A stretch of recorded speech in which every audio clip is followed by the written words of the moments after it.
안녕하세요. 지금부터 산림산업기사 관연도 기출문제 1-2 과목 해설 강의를 시작하겠습니다. 에듀 채널에 가시면 더 많은 기출문제를 보실 수 있습니다. 11번째 문제는 산림 보육 작업에 관한 문제입니다. 산림 보육 작업에 해당되지 않는 것은 무엇일까요? 보기는 다음과 같습니다. 1번 재벌, 2번 간벌, 3번 개벌, 4번 풀베기입니다. 여기서 정답은 3번 개벌입니다. 산림 보육 작업은 인분이 성립된 이후 수목의 건장한 생장을 돕기 위해 실시하는 작업으로 풀베기, 어린 나무 가꾸기, 재벌, 간벌, 가지치기 등이 포함됩니다. 개벌은 일정 구역의 나무를 모두 베어내는 벌채 방식으로 갱신 작업에 해당합니다. 보육 작업은 인분을 가꾸고 유지하는 것이 목적이고 개벌은 인분을 제거하고 새로운 인분을 조성하는 것이 목적이므로 성격이 다릅니다. 12번째 문제는 갱신 작업종에 관한 문제입니다. 다음 설명에 해당하는 갱신 작업종은 무엇일까요? 보기는 다음과 같습니다.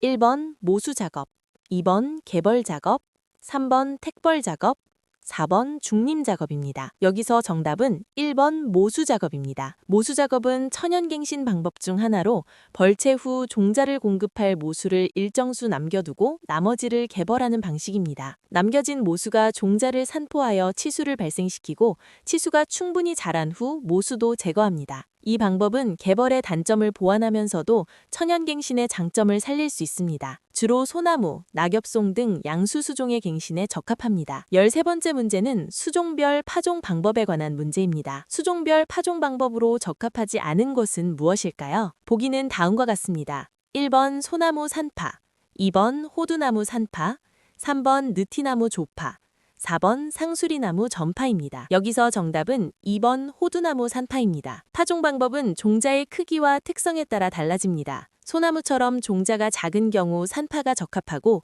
느티나무처럼 중간 크기의 종자는 줄뿌리기인 조파가 적합합니다. 상수리나무처럼 종자가 큰 경우 전파가 적합합니다. 호두나무는 종자가 매우 크고 무거우므로 산파가 아닌 전파 방식으로 파종해야 합니다. 산파는 종자가 작고 가벼운 수종에 적합한 방법입니다. 14번째 문제는 암수 딴구루 수종에 관한 문제입니다. 암수 딴구루에 해당하는 수종은 무엇일까요? 보기는 다음과 같습니다. 1번 편백, 2번 소나무, 3번 벚나무, 4번 은행나무입니다. 여기서 정답은 4번 은행나무입니다. 암수 딴구루란 암꽃과 수꽃이 서로 다른 나무에 피는 것을 말하며 자웅이주하고도 합니다. 은행나무는 대표적인 암수 딴구루 수종으로 열매는 암나무에서만 열립니다. 편백과 소나무는 한 나무에 암꽃과 수꽃이 모두 피는 암수 한그루 수종입니다. 벚나무는 양성화로 한 꽃 안에 암술과 수술이 함께 있습니다. 조경수 식재 시 은행나무 열매의 악취 문제로 순나무를 선호하는 경우가 많습니다. 15번째 문제는 천연갱신에 관한 문제입니다. 인공조림과 비교한 천연갱신에 대한 설명으로 옳지 않은 것은 무엇일까요? 보기는 다음과 같습니다. 1번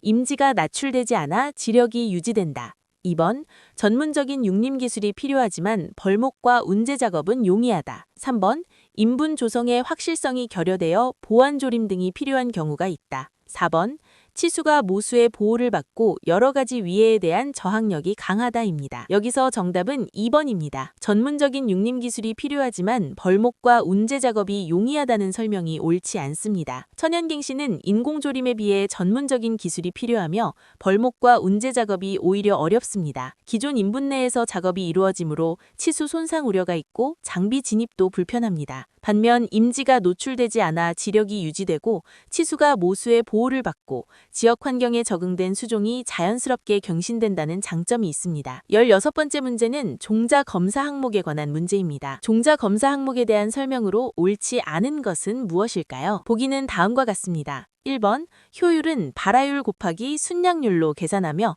실제 사용 가능한 종자의 비율을 나타냅니다. 순량률은 순정 종자 무게를 전체 시료 무게로 나눈 값입니다. 용적률은 100ml에 대한 무게를 그램 단위로 나타낸 것이 아닌 1리터에 대한 무게를 그램으로 나타낸 것입니다. 실중은 종자 1000립의 무게를 반복 측정한 평균값을 나타냅니다. 17번째 문제는 중림 작업에 관한 문제입니다. 중림 작업에 대한 설명으로 옳지 않은 것은 무엇일까요? 보기는 다음과 같습니다. 1번 교림 작업과 외림 작업을 혼합한 갱신 작업이다. 2번 일반적으로 하층 인부는 개벌에 의한 맹하 갱신을 반복한다. 3번 동일 임지에서 일반 용제와 신탄제 등을 동시에 생산하는 것을 목적으로 한다. 4번.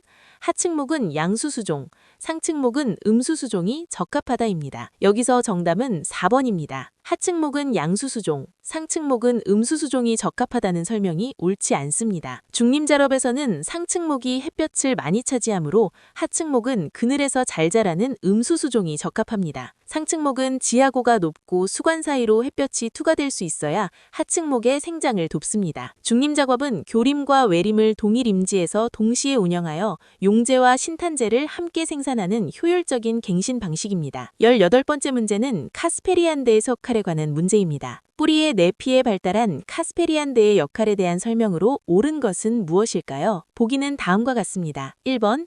뿌리털을 통해 흡수한 물을 효율적으로 차단하는 역할을 한다. 2번. 뿌리털을 통해 흡수한 물을 흡수하는 역할을 한다. 3번. 뿌리털을 통해 흡수한 물에 녹아있는 무기양료를 모아서 보관하는 역할을 한다. 4번.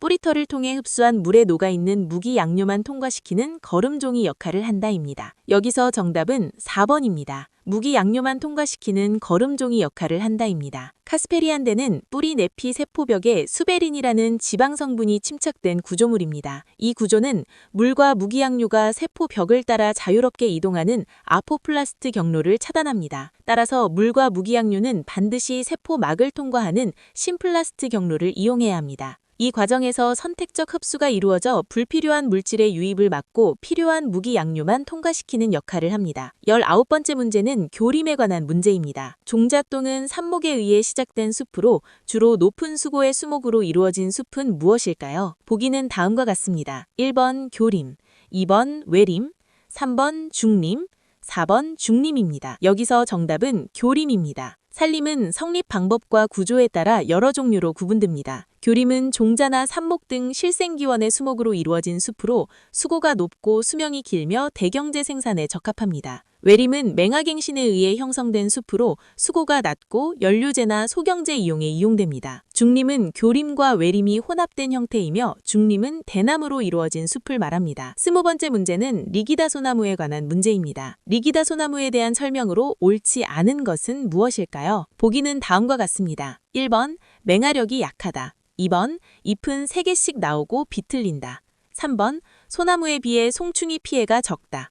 4번 사방조림 수종으로 사용할 수 있다입니다. 여기서 정답은 1번입니다. 맹하력이 약하다는 설명이 옳지 않습니다. 리기다 소나무는 북아메리카 원산의 소나무로 오히려 맹하력이 매우 강한 수종입니다. 산뿌리나 벌채 후에도 줄기와 뿌리에서 왕성하게 맹하가 발생합니다. 잎은 3개씩 묶음으로 나오고 비틀리는 특징이 있으며 척박한 토양과 건조한 환경에서도 잘 자라 사방조림에 많이 활용되었습니다. 또한 소리 폭발이 등 소나무 해충에 대한 저항성이 있어 소나무보다 송충이 피해가 적습니다. 이상으로 산림산업기사 관연도 기출문제 해설 강의를 마치겠습니다. 에듀채널에 가시면 더 많은 기출문제를 이용하실 수 있습니다. 감사합니다.